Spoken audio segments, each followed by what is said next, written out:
What is up, y'all? It's TruthTiger. I got a great video here for y'all today. No hands on the wheel. So I'm going to talk about your life, and your life is like a movie.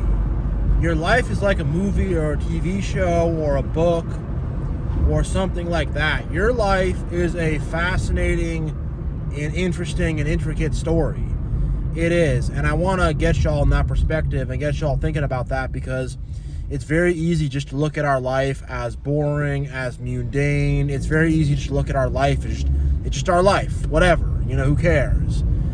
And, it's good to be able to kind of zoom out and see ourselves in third person and kind of look at our life and look at our journey and look at all we overcame and just look at it. It's an exciting movie. It's a crazy drama, especially with all the toxicity we've had to deal with, all the crap we've had to overcome, all just the stuff, the cast of characters we've been around. Our life is like a crazy adventure, You think about Harry Potter when, he's staying with his... I didn't watch much Harry Potter, read much Harry Potter, but I know there's a part in the beginning where he's, staying with his, uncle's family or whatever, and they put him under the stairs, they treat him weird because he can do magic. It's kind of like that. We got the magic, and the world treated us weird and put us under the stairs, but now we're about to go to Hogwarts, and we're about to freaking fly around to do all the magic, I mean, it's not the best metaphor, but you get what I'm saying. We've had all this crazy journey, all these ups and downs. It's like the Lord of the Rings. We're like freaking Sam and Frodo, these little hobbits having to, fight all these goblins and orcs and, having to fight a giant spider and carry the ring, and it's it could be a hard journey. It could be a tough journey that we go through. It's not all fun and games. It's not a fun romantic comedy. It's like Die Hard. We're in this building, the glass is cutting our feet up, we're having to get these terrorists or whatever. It's a trip. It's a crazy trip, our lives, and it's a crazy story we have. And I'm trying to get to a point in my life where I find joy and gratitude in everything. I'm not there yet. I'm just starting on that journey, but a journey where I'm able to derive fun and enjoyment and gratitude out of everything. Gratitude for my car, gratitude for my iPhone, gratitude to God who created me, of course. Gratitude for you all for supporting me, and gratitude for my super chats, gratitude for all my subscribers, gratitude for my health, for my life, gratitude that I have an apartment and I have a roof over my head, gratitude that I have food, gratitude, just crazy gratitude for everything. I'm working on it. I'm getting there, I'm starting that journey, but I want to really move toward a journey of gratitude and a journey where I'm excited for things. I'm like a dog wagging my tail, excited for tomorrow, excited for the next day, not just waking up every day bored and just it's the same thing over and over again, and I'm stressed and no, I'm excited, And the thing is, when you work these jobs, it's like I go into the corporate world, it's the same episode of The Office over and over again. It's Office Space over and over again. But at the very least, if I could think about it as hey, it's just eight hours of The Office, 8 hours of Office Space, whatever, If you got a blue collar job, if you're a carpenter or something, it's 8 hours of home improvement. I don't know, if you work in an Amazon warehouse, it's, you can think of it as something. You're some character in a movie and you work at a warehouse and you stock stuff around. I don't know, Find some way to have some fun with it. Although on the real, I do want to get out of this corporate grind. I don't really hate my job, but I don't love it, and I do want to get out of this corporate grind and out of this Groundhog Day. Every day is the same and everything's all boring and stuff, but I know I got to do it a little bit longer. But yeah, side point on that. But yeah, just think about your life as just this journey, this adventure, even just stuff you got to deal with. You got to move to a new apartment and you got to make sure you got enough money and you got to, do the move. It's an adventure. It's a quest. It's an adventure, a quest, and a journey. Just try to think about everything as that. It's all an adventure. It's all an adventure. It's all a quest. It's all a journey.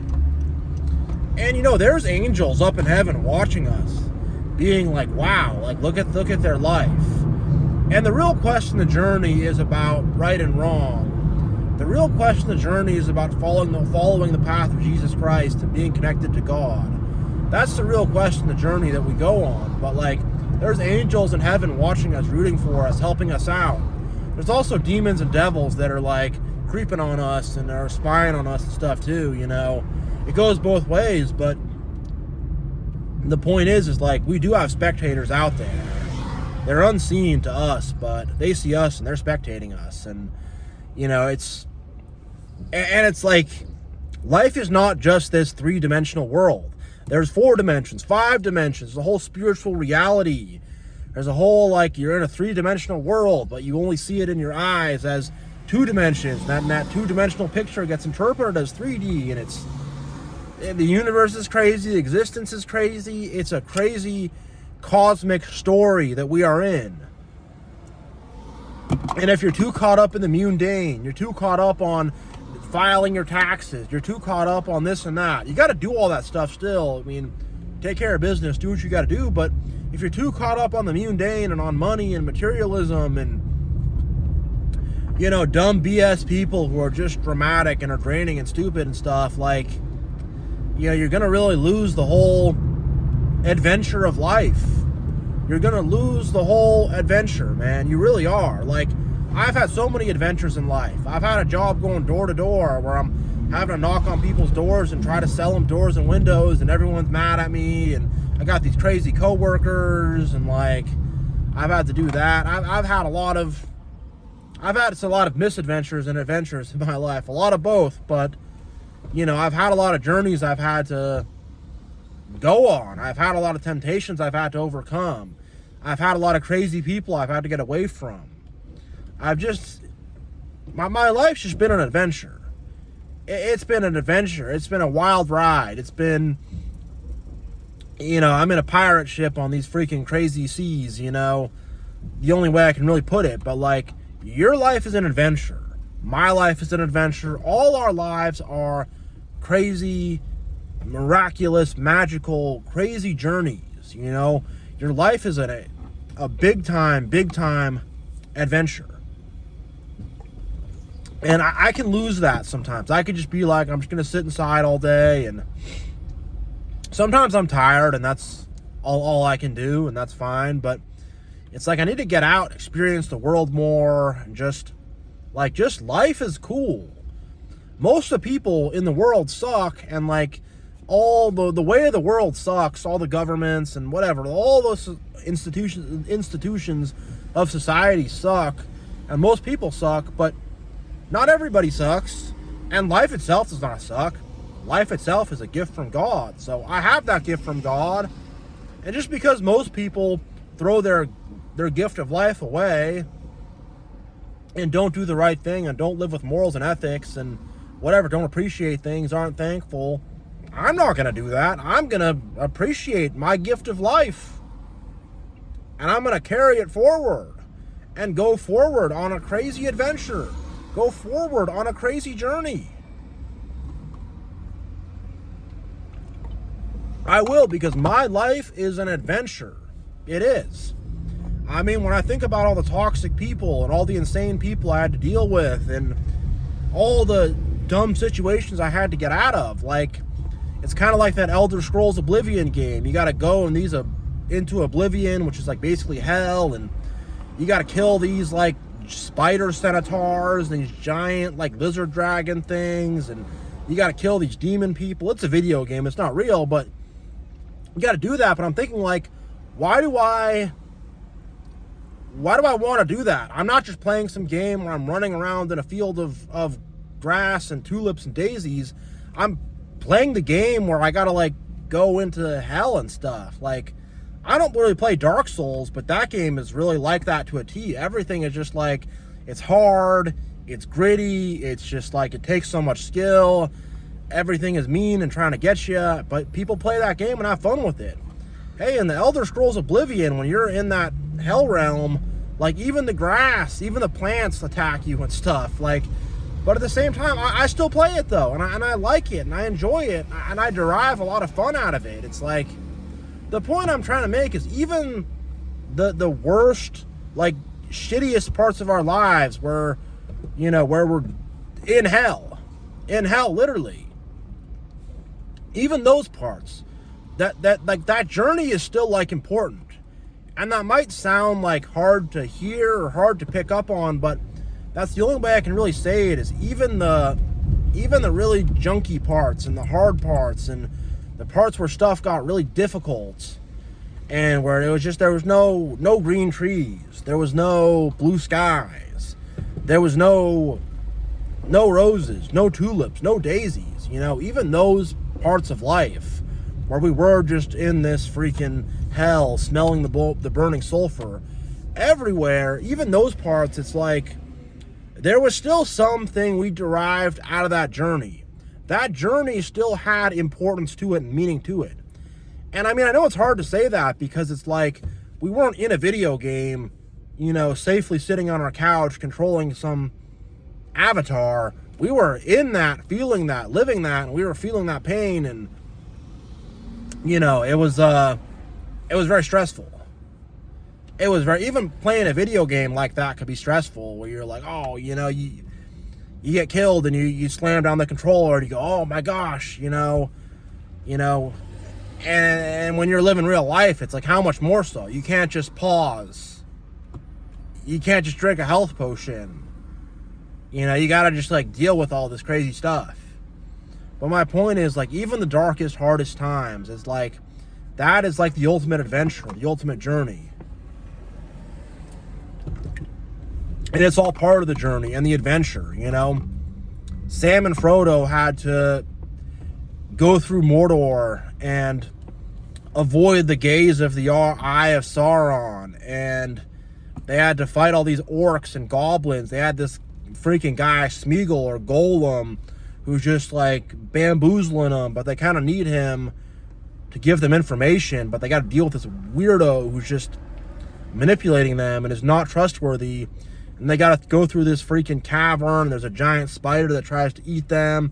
Frodo gets caught. Sam has to just, like, be like, you know what? Screw all this. Screw that giant spider. I really don't care anymore. I'm just going to kill that spider, set my friend free, and we're just going to keep on moving because, you know what? We can't lose here. We can't lose. Even against, you know, an army of horrors and abominations, you know, against these abominable narcissists and their enablers, against these abominable toxic people, these abominable haters, you know, especially when they're in our family and we're surrounded by them and they're holding things over our head and stuff like that. Like, you know, it's just like, we got to keep on moving forward. We got to fight. We got to win. And then eventually we're going to throw that ring into Mount Doom. And, you know, we're going to be free from all this stuff. We're going to fly on eagles and be set free from all this freaking crazy stuff. Set free from all this drama and trauma and ridiculousness. You know? And then we get to build in life. Then our life becomes like Minecraft. We get to build cool houses, build cool stuff. Our life becomes like The Sims. You know, it's chill. We're just getting to build stuff up, build our family, build our friends, build our business, build our faith in God, do our mission. You know, we get done with all that stuff. Then we get to really build and grow. And yeah, you know, there is a field of daisies at the end. There is a field of tulips at the end, but we had to go through hell to get to them. And that hell we have to go through, it's not easy, it's not fun, it's tough, but you know, that's all part of our journey though. We have to overcome crazy stuff, you know. Our life is a lot like that, what was that movie called? I think it's called The Green Mile, where he has to No, it's not The Green Mile. There's a Shawshank Redemption. Shawshank Redemption, where he has to escape the prison and dig a hole with a spoon and crawl through some freaking shit pipes and emerge there. But then afterwards, he goes to Zihuatanejo, Mexico, and he's chilling, you know? But we love that movie. That's one of the best movies ever made. And it's a movie it's a story of incredible hardship. It's a story of incredibly difficult times, you know? But that's a story we love. It's one of the best stories we've told. You know, and our life is a story. Even though our life is not fictional, our life is a story. This world we're in, it's a grand stage. And the story is constantly being written by how we live our lives, the choices we make, the things we do. That story of our lives is getting written by us. We have the pen in our hand to write the story of our life. God has given us that free will to write the story of our own lives. We do not have complete creative control over our own lives. You know, there's things God writes in, and there's things that, you know, that the devil tries to write in, and there's things that whatever the collective of a lot of other people try to write in. It's not just all us, but we do have the pen in the hand of our own lives, and we get to write who we want to be, you know?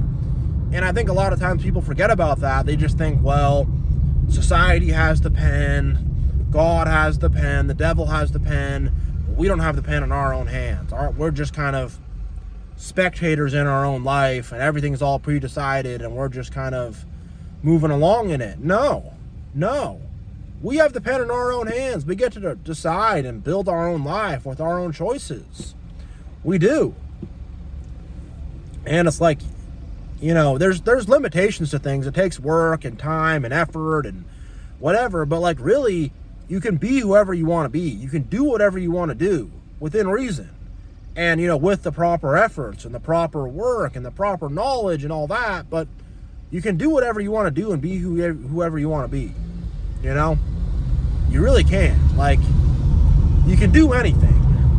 You can do anything. Again, you have to do the proper work, have the proper knowledge, you know, and, you know, there are some limitations to that, you know, but like, in a sense, you can really do anything. There's limitless possibilities. Let me just say that. There are limitless possibilities out there.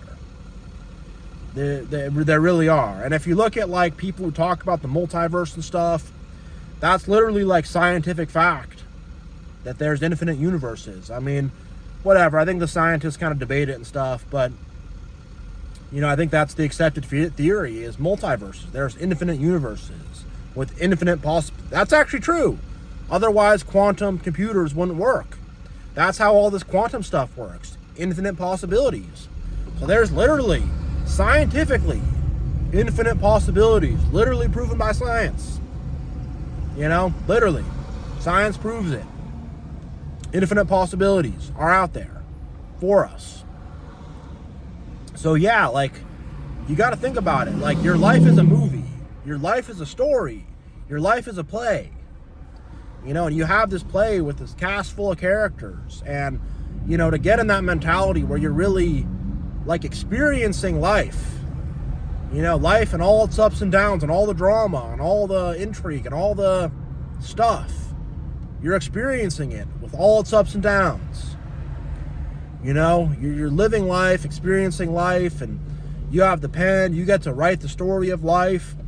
And we all get to be the main character in our own life. You know, in our own life, we all get to be the main character. In the grand scheme of things, we are not the main character. In the collective reality, we are not the main character. Jesus is the main character. But in our own lives, we get to be the main character of our own life. You know, you're the main character in your own life. Period. You're the protagonist of your own life. And you got all these narcissists coming in as villains and stuff. And, you know, it's a crazy story. But, you know, you are the main character in your own life. And your life is a freaking epic saga. It's an epic movie. It's an epic TV show. It's like Game of Thrones, you know, and The Office and Home Improvement, and it's also like the Bible too, you know. That's actually more accurate. Our life is like the Bible in a lot of ways, you know. For people who are struggling, it's like the book of Job. But in the end of the book of Job, God doubles everything that was taken away from Job, God doubles it. So everything you lost, it's going to get doubled anyways. So don't even worry about it. But yeah, our life is a crazy story. It's a crazy story. So yeah, I'm going to end this video here. Thank you all so much for watching. God bless. Much love. And just remember this message: if you ever get bored with life seems boring, mundane, you feel trapped, what's the point? It's just a bunch of banality, it's a bunch of boring stuff. No, your life is a movie, it's a show. It is the most interesting show in the world. It's the most interesting movie in the world, you know? So yeah, much love. I'm out, y'all.